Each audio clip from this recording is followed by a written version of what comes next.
Hey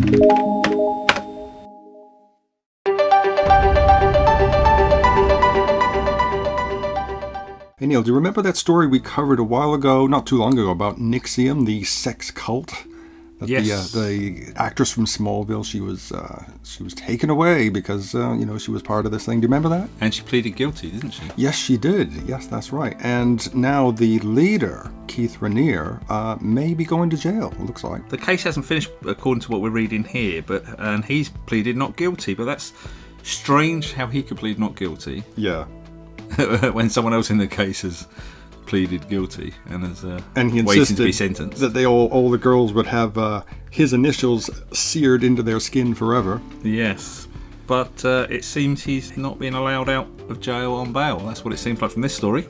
Yeah, that's really strange. But on May the 7th, Brooklyn courtroom, they heard opening statements about sex trafficking conspiracy, and it's still going on by the looks of it. Yep, so we'll keep following this story and we'll let you know how many years hopefully this predator gets. Yes, absolutely. Keith Reniere, you are going down. Okay. Perhaps I shouldn't say that. Okay. Okay, so the first one we have today on our agenda comes from, believe it or not, thechristianpost.com, because we couldn't really resist this one, could we? Rome opens up exorcism course to all major Christian faiths to fight rising demonic forces. And it's such a worrying thing, isn't it, the rising demonic forces in the world? I keep reading about all those demons. I think they're talking about maybe the rise in the right and, I don't know, climate change denial and that sort of stuff, but I don't see how... anything which threatens the belief system. Yeah, science, but I'm not sure how... or their money making. Resurrecting a Bronze Age practice is going to help in any way. Well, these days, you never know. For the first time in 14 years, the Roman Catholic Church has opened up its annual exorcism class in Rome to all major Christian faiths in a bid to stem the rising tide of demonic sources around the world. You can tell that this is from a Christian source because it doesn't say so-called or alleged. It just says the rising tide of demonic forces. The idea is to help each other, to establish best practices, if you will. Father Pedro Barrajon, 61, of the organizers of the 14th edition of the Course on Exorcism and Prayer of Liberation, taking place at the Pontifical University of Regina Apostolorum, told the Telegraph, this is the first time that different denominations have come together to compare their experiences on exorcism. And high time too, I say. So they're trying to... There's several things to read in that. Is it the... I mean, all these different types of Christianity disagree with each other on stuff anyway, and Catholics think they've got the right version. So are they now admitting that their exorcism isn't as good as it should be, and they need to find out the best practices from the others? Well, they've obviously dropped the ball a little bit since that movie in the 70s. You know... Or could this all be down to the next line in the story that says the 1-week course, which is taught in Italian at the cost of approximately $450, is being held in May. The plot thickens. Could it be something to do with money? Well, you'd think if there is this worrying rising tide of demonic forces, they would just tell people for free on Twitter or something, exactly. or do a Snapchat or something. But no. But they need their money. Well, it's a Catholic church. They need funds, obviously. Okay. Expelling the devil goes back to the earliest origins of the Christian church, Barrajon said. More than 241 people, both lay and religious, from more than 40 countries signed up for the course this year. Crooks Now reported, now that's a religious magazine, they all agree that growing secularization has led to the proliferation of satanic groups, especially among young people, through social media. Now we have another quote here. Many young people display a certain attraction and interest towards themes tied to esotericism, magic, and the occult, witchcraft, vampirism, and contact with the presumed natural world, Italian professor Giuseppe Ferrari, founder and secretary of the Social and Religious Research and Information Group, said during his introductory speech at the event. While critics of the course have argued that the study of exorcism has no place in modern society, organizers of the event have emphasized a multidisciplinary approach to exorcism that tackles psychology, medicine, law, sociology, and criminology in order to help students better understand the changing dynamics and reality of Satanism. So basically, they are equating My head's hurting. secularism with Satanism. Of course, yeah. They all agree that the growing secularization, just people becoming more educated, thinking about the world. Because there's no massive growth in Satanism. What are they talking about? That's absolute nonsense. This reminds me back in the 80s, there was a satanic panic, they called it, where they thought Satan was everywhere in Dungeons and Dragons and in movies and everywhere.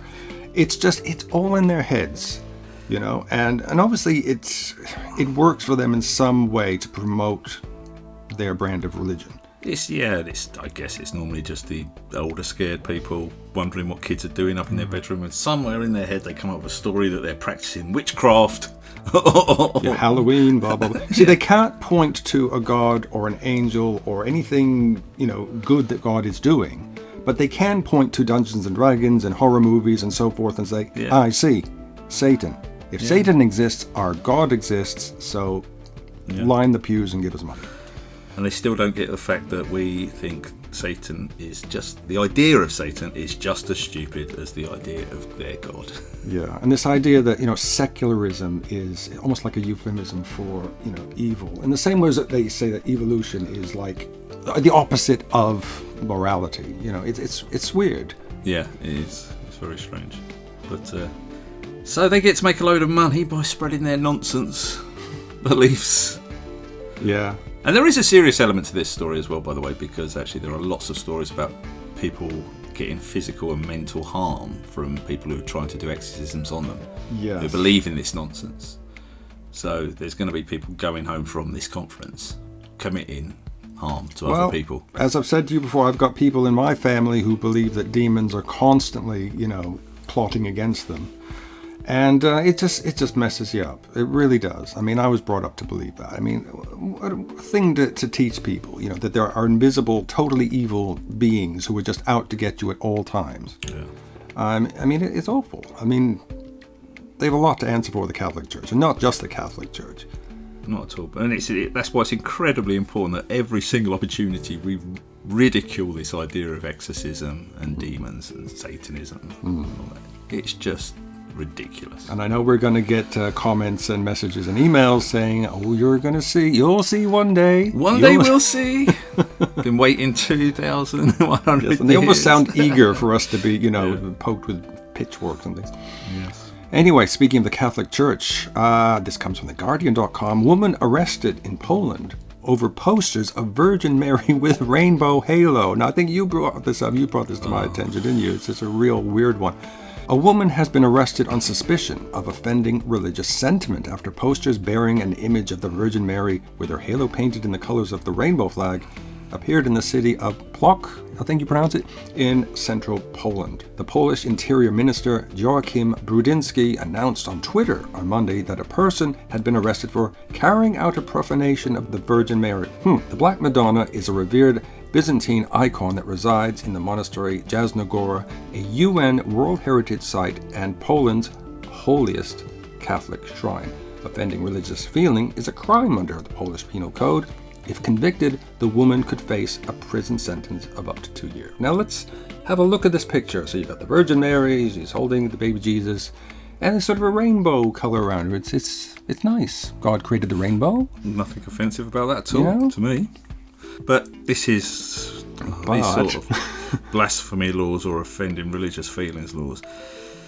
It's just absolute nonsense. And they need to get rid of this, because I'll tell you what, there's a fuck ton of stuff in the Bible and that offends me, and stuff that Catholics do that offend me. Yeah.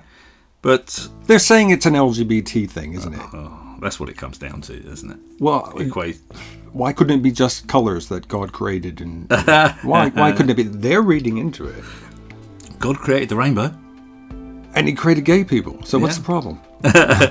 Poland's ruling right-wing Law and Justice Party, which is PiS for short, has sought to mobilize its core electorate in the run-up to the European elections by raising the specter of the country being overwhelmed by Western liberal social values, yada yada, same old, same old. We are dealing with a direct attack on the family and children, the sexualization of children, LGBT movement, gender, said the PiS leader, speaking to supporters last month. This is imported. But they today actually threaten our identity, our nation, its continuation, and therefore the Polish state. Now, this sounds like the sort of rhetoric you hear from every right-wing, it's populist. It's right-wing party just trying to use hate, isn't it, to get elected? Whether they actually think people are coming to get them, or they are truly scared of it, I don't know. But it seems to work for them. Yeah, it's election time. Let's find someone to hate. Let's find a few people to chuck in jail. Yeah, like whether it's that or invasion of immigrants across the Mexican border. Or any border. Or, doesn't really matter. It's just we have to hate them. We have to hate those other people. Even though they're human beings, they're not born on the right patch of land, those human beings. Yeah. They're not born on our patch of land. They've come to take your way of life. The only time that's ever happened recently was with ISIS, so... And that's just within the caliphate, Yeah. So it always comes down to this, And as far as I know, this image wasn't painted by an LGBT group. It was just inferred, wasn't it, that this is an LGBT statement? Yeah, it didn't actually make any LGBT statement in the photo at all. As far as I know. But they, as you say, they are just they're just using it for their rhetoric. Yeah. It's sad because all the facts are the world's becoming a safer place. Mm-hmm. There's less crime, yet these people don't like that fact because without hatred they can't get themselves elected. Yeah, imagine going back in a time machine like 50 years. I don't think knowing what we know from the modern day, you wouldn't want to stay there, as cool as it might be in the Back to the Future sense. You imagine going to the doctor or walking the streets, or if you were of a certain skin tone, it wouldn't be like today, would it? No, not at all. Okay, we're going to leave the Catholic Church for now, and we're not going too far. This is an evangelical-based story, and it comes from our friend Hemant Mehta at thefriendlyatheist.pathos.com. Creationists are furious that Pat Robertson said they believe in nonsense. This screws with your mind, because Pat Robertson is the evangelical head of the 700 Club, which is a show which has been going for, I think, about 500 years on the CBN network, and it's very right-wing and evangelical. But he's recently said something that creationists, or should I say other creationists, don't like. Earlier this week, Pat Robertson dismissed young earth creationism as nonsense. That's so embarrassing, and how all that 6,000-year-old stuff just doesn't compute. Now the creationists are fighting back. Ken Ham, whose entire career is built on the lie that the earth is a few thousand years old, called on Robertson to repent. He also hilariously claimed Robertson adopted man's pagan religion, which is ironic given that the two men say the same things about God 99% of the time. We found the tweet here from Ken Ham after Pat Robertson had said this on the 700 Club, and he says, "Well, Pat Robertson of the 700 Club, we at Answers in Genesis and the Creation Museum don't limit God to 6,000 years. We limit ourselves to let God tell us what he means in his word. We don't tell God what he means, and you need to stop telling God what you claim he means." I love it when evangelicals start arguing over whose nonsense is right. Yeah. It really does make me laugh. It's like when the Jehovah's Witnesses look across the street at the Seventh-day Adventists and go, they have some real funny ideas. But, yeah, this is a funny one. It's great to see him infighting. But about the age of the earth. About the age of the earth, yeah. And I was actually surprised to say Pat Robertson dismissed it. I thought he probably would be a young earth creationist, but he's lived nearly 6,000 years, I guess, so he must know. Well, yeah, he knows that the science holds up, and all he really cares about is the politics of the whole thing, And your donation. Don't forget to send your donation. Yeah, send it here as soon as possible before I die. Oh my God. Oh, we got an audio clip, by the way. In a way, this is what I love about evangelicals, because actually the most honest evangelical here is Ken Ham, funnily enough, even though he's selling the biggest nonsense out of the lot. Because at least he's honest about the Bible's position, and he's sticking to the Bible's position, and he does that because he says if you manage to prove one bit of it wrong, you've proven it all wrong. Yeah, he really does stick to it. He's right. He's right on that. So if the Bible does say the earth's about 6,000 years old, it does say all this nonsense, and if you prove a bit of it wrong, it all starts to unravel. Yeah. Whereas Pat Robertson is the one cherry picking here. But he must have an agenda. I guess he knows there are a lot of theistic evolutionists in his audience or potential audience, and he wants to keep it all, keep the money rolling in. Yeah. So you, I believe, has got a clip. Yeah, this comes from True News Network. End Times broadcaster Rick Wiles, who used to work for Pat Robertson, is also chiming in on his True News Network, calling Robertson an apostate who needs to retire already. He cleared up that he's an apostate. That's what he cleared up. And when you say apostate, that's a strong word, Rick. It is. He just denied the first chapter of the Bible. I mean, let's be honest. Pat Robertson just denied the first chapter of the Holy Bible. He doesn't believe Genesis 1. He doesn't. He doesn't believe it. You're absolutely right. I mean, what else do you say? The real embarrassment is Pat Robertson. He's the embarrassment. The only fossil in this story is Pat Robertson. Wow. A relic of the past, who should retire, go away. Doc, promise me, if I'm still alive when I'm 89 and I'm still producing newscasts, if I deny the Bible, would you promise to cut the transmission line so that it doesn't go out, and just tell me that the show went out? Well, I'll just let you know. But honestly, he's an embarrassment. He is an embarrassment to the body of Christ. It is time for the saints to unite. Yes. It is time for the saints to unite and chase the heretics and the apostates out of the one holy church. Yes. Drive them out. So there you go. Rick Wiles is upset with Pat Robertson as well. I like it when he says, Pat Robertson is ilk are part of the reason people want nothing to do with Christianity.